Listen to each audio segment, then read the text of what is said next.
شرعي مدحنا بنتلان حلبان عبد الرحمن محمود فرولي مشرح مدحنا صوماليا ويلي حلبان كعقل كوسي علي يوسف علي هوش waxay ka hadlayaan shir jaraa'id oo ku saabsan colaadda gaalkacyo ay labada ugu baaqayaan maamulada Puntland iyo Galmudug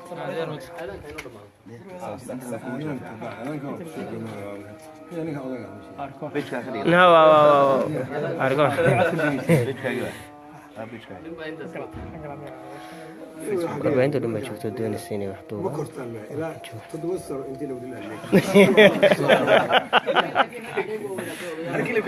madaxiin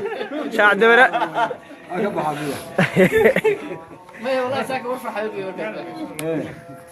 madaxiina shaac dabaraan ayaa waaweynaaday ragga hadda nagu jira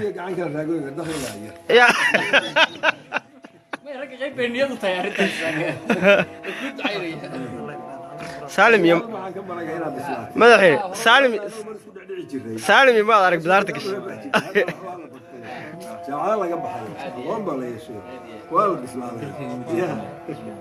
لا يروح يسقر ما مدحين رجع غيب دقودر واشرتها سالم رجع فرحة يكشر مكتب بدارتك ما لكن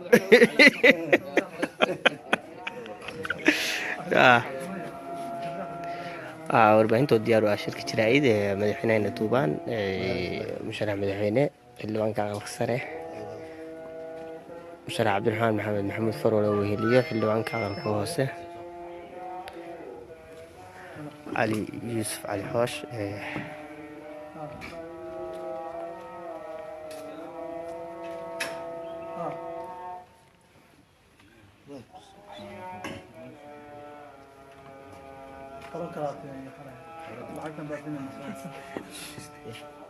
عزة خيرات وأستاذنا سالم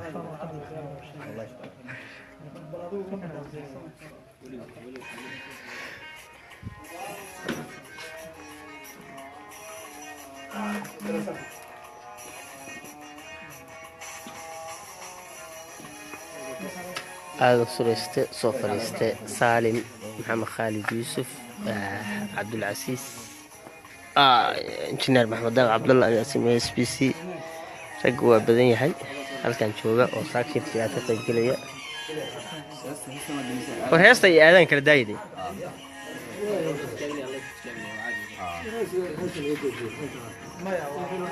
aadan mood kaleegani محمد badan yahay اس بي سي جوبلاند تي في صدحه تي في واحد احمد عود ما بنتلا ما جوبلاند جوبلاند ميا جوبلاند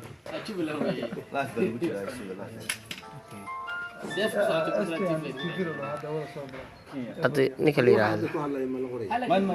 لكن بدنا تيجي بهيه واحد بس ولا ما صوصين ما تهربين أقصى ما إلى صوصين والله محي حاجربوه يا شركة بندوبية مركز شركة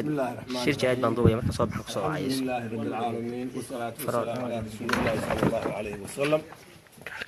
waxaan maanta shirkan jaraa'id isugu yeeray in aan ku qabto iyadoo ila fadhiyo Ali Yuusuf Ali Hoosh oo ah xildhibaankii ugu horeeyay oo aqalka hoose aqalka baarlamaanka shacabka golaha shacabka ee Soomaaliya oo dhan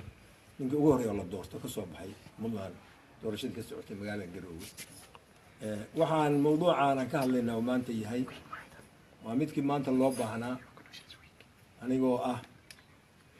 oday Soomaaliyeed nabadda jecel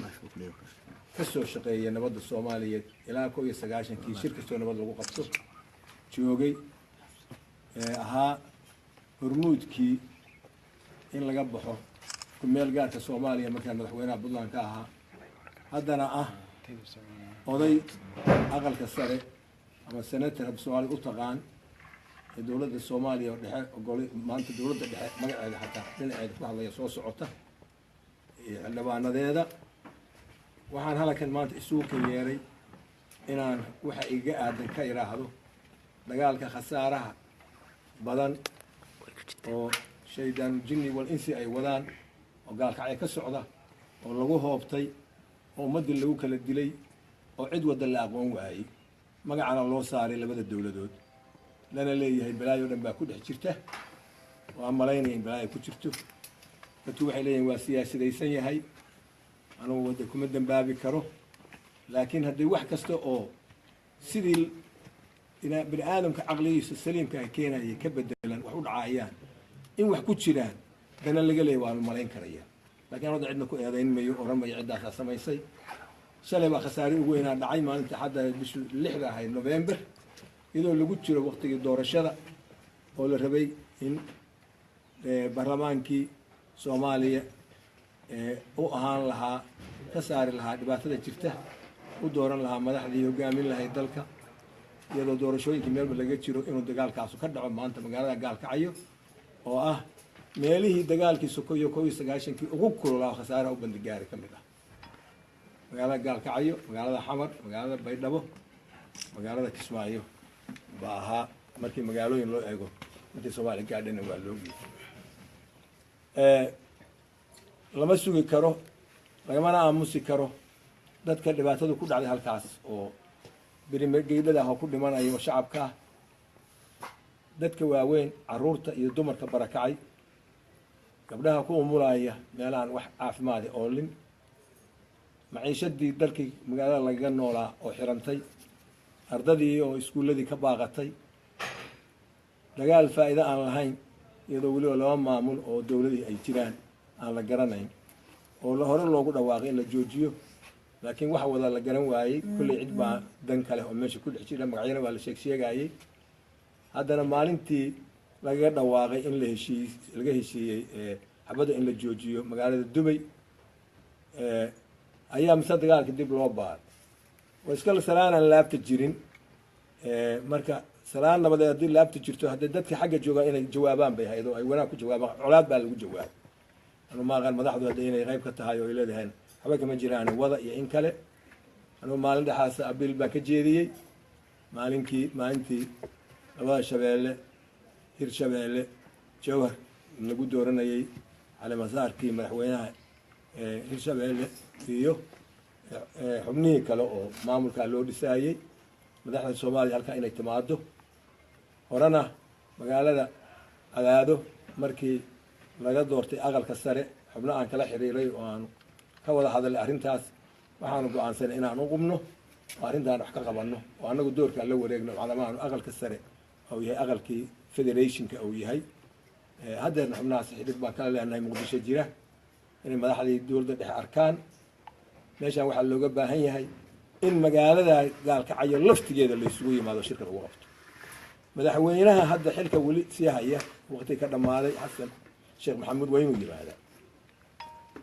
dagaalkaanu ma aha dagaalkii 1990kii qabaa'ilka dadka la isugu laynayay oo nimankii ciidamada ahaa iyo warloorayaasha ahaa baa wada la oranayo Gaalkacyo lagu soo weeraray dabadeedna laba qabiil ay tagtay maanta laba qabiil ma noqon karo laba xukuumad baa lagu sheegay laakiin xukuumadda kaliya ma aha milishooyin baa ku jira oo milishooyinkaas qabaa'il bay ka socdaan laakiin shaydaan kale waa ku dhex jiraayo meeshii dabka shidmaayo basro ku sii dana waa ku jira haddaan dagaalkaas wax laga qaban oo la joojin doorasho Soomaaliya ka dhici ka dhami jirto maba dhici ka dhow oo xagee ka dhacaysa oo xagee la isku aaminaya oo xagee yaa doorashada yaa madax loo noqonaya hadeerba waa la joogay ba hadda la qabto maamuladii waa dhisan yihiin labada maamul oo arka dagaalku dhexdooda ka socda dadkoodu way joogaan dawladii dhexe inkastoo xilka dhamaaday weli lama bedelin way joogaan prime ministerkii madaxweynaha waa joogaan iyo ra'iisul baarlamaankii hore kulli waa joogaan maxaa loo qumi waayay looga hadli waayay nin walba wuxuu ku mashquulsan yahay inuu dhex galo dadka la dooranayo oo lacag la dhex galo oo corruption ku soo baxaa biri Soomaaliya ma hogaamin karaya soo ariga qofka maanta laga gatay xilka isaguna biri ku sii gadan maayo xildhibaanka ah dabeedna kan ka sii gatay isagana soo dawlad shisheeye ka sii gadi maayo meesha u socotaa laga ultimate meesha ku dhamaanaysa halkaas u socota haddii dhab laga yahay waxaan oo Soomaali in la mideeyo la rabo oo nidaamka federaalka oo dadku wada qaatay la rabo in la hirgeliyo oo doorasho in loo socdo ay dhab tahay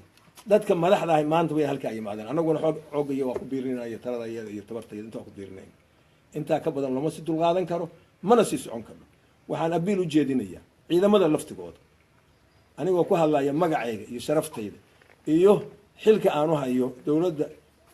aqalka sare oo maanta aan xildhibaan ahay oo una weyn aan u malayn kolley mid xogaa iga weyn waa iska jiri karaa laakiin ama aniga ileeg laakiin anigu waxaan haystay inaan u weynahay ciidamada waxaan la hadlay labada dhinacba joojiya xabad dadkiina u tura caruurtiina iyo naagihiina hallaynina maatadiina hallaynina brigeedadiina hallaynina idinku kala bax hadeerba haddii aad wax maqlaysaan weeye haddii kale hadhow warlords baa laydinka soo saaraya maxkamad caalamiga laydin geyn doona ilo maamul dowladda soomaali baa saxan maanta dhisan intaasaan u jeedinayaa waxaanan jeclahay in madaxda soomaaliyeed ay aqbasho aan abiilka u jeediyey culamaauddiinka siyaasiyiinta kale dadka muxuu ahaye dhaqanka madaxda ka ah oo aniga coloogayaal hadday ku jiraan aan ahayn dumarada ciddii kale cid kasta oo nabad calanka nabadeed qaadi ka dham aan u jeedinaya abiilkaa in la wada aqbalo oo gacanta la taago oo mudaaharaad laga sameeyo magaalooyinka weliba khaasan puntland haweenka iyo caruurta iyo inta maatida waxaan u baaqayaa inay mudaaharaad ka sameeyaan dagaalka hala joojiyo waxaan kaloo u baaqayaa dadka magaca dowladda ku hadlaaya ama magacyada ku hadlaya oo aan officially magaca dowladda qoraal ka soo baxay aan ahayn oo madaxda hoose ah oo gobernatorayaal iyo taliyaal ciidamo ah dabka ay shidayaan iyo hadalka ay ku hadlayaan oo wadagefka cidna wakiilga maaha hadeer weynii sheegaya waan magacooda hebel oran maayo gaalkacyay ka hadleen garowgay ka hadleen dowladdu waynay joojistaa dadka wax ka qabataa oo iyaga magacooda aan ku hadlayn oo kuwa official u hadlaya kuwa aan ahayn waynay qabataa magacay kastoo nin kastoo ku hadla cid buu ku qormeeyaa dowlad buu ku qormeeyaa shacab buu ku qormeeyaa isaguu ku qormeeyaa ciday wakiil uga yihiin male ciddii magac ku hadasha ayaan lahayn oo aan dowladda ayaan wakiil uga dhigan waxa weeye wixii dowladda wakiil ay ka tahay ka mas-uulaan laakiin ciddaan ka ahayn isaga shaksigiisa weeye hadeer ba ha maqleen ciddii muxuu ahaaday waxaas dembigaa gashay iyo ciddii dhegaysanaysaba waxaan rajaynayaa ilaahay idankiis in colaadaasi ay joogsato dhiiggii shalay dhacay inuusan dib usoo noqon halkaa inuu ku joogsado ilaahay intaa ina kaga ekeeyo intay ku dhimatay oo xaqdarada lagu dilay waxbadaha wiifka halka ugu tageen oo iyagu aan dagaalka ku jirin oo dumar iyo caruur iyo waayeel iyo barakocu ku dhacayna ilaahay khayr ha ugu bedelo ilaahay ha ka samirsiiyo wixii kaga dhintay iyagana ilaahay jannadii ha geeyo intii kale oo iyagana dabka si kale loogu tuuray ilaahay ha kala bogsiiyo intii dhaawaca ilaahayna dhinaca sax ah usoo duwo خاتمة الله وناجيه وناقنا الله تصل أنا ما سنتي السلام عليكم ورحمة الله وبركاته